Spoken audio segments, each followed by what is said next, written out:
Askofu Msaidizi mcha Mungu kwa mwongozo wa utaratibu huo. Sasa inafuata uzinduzi wa kitabu cha historia ya Kanisa Kuu la Mtakatifu Yosefu Jimbo Kuu la Dar es Salaam. Niombe waje hapa mbele kwanza Padre Joseph Matumaini na Pastor Mtaki, au ndio kwa pamoja wameandika kitabu hiki. Alafu niombe aje hapa mbele paroko wa Kanisa Kuu la Mtakatifu Yosefu.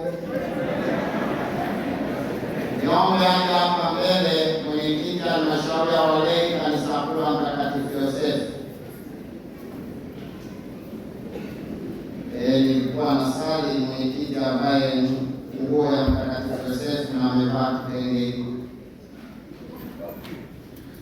Baba Askofu Mkuu, wewe ndiye uliyeidhinisha kitabu hiki chako, na hivi tunakuomba uzindue, lakini sio kwa utaratibu wa kukata utepe, wala sio kwa utaratibu wa kubonyeza kitufu,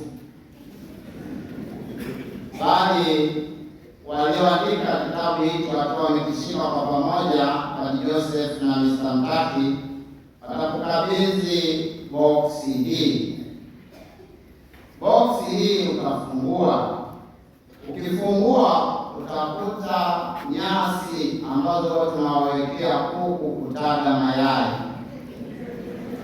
Ni ishara ya uhai, ni ishara ya uzao katika kanisa.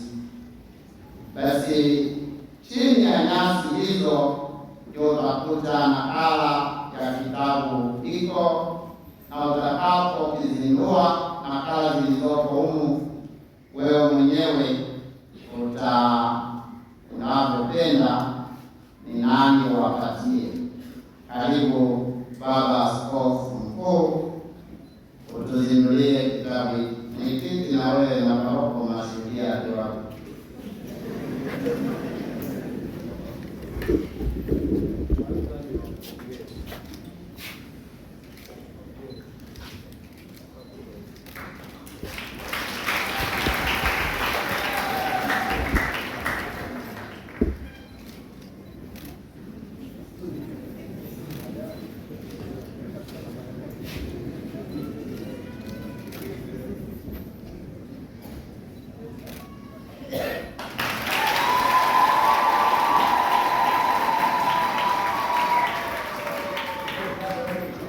Baba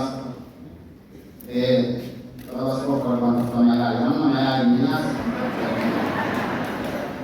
Anampatia mwenyekiti Baba Askofu Msaidizi mcha Mungu,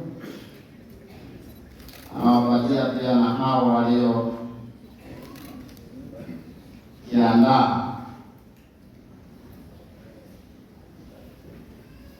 Mwenyekiti, chukua hiyo boksi kawekee kuku watagie mayai. Inayofuata sasa, asante sana Baba Askofu Mkuu, katika mazingira haya tuliyopo kwa sasa, lakini inapatikana pale Kanisa Kuu.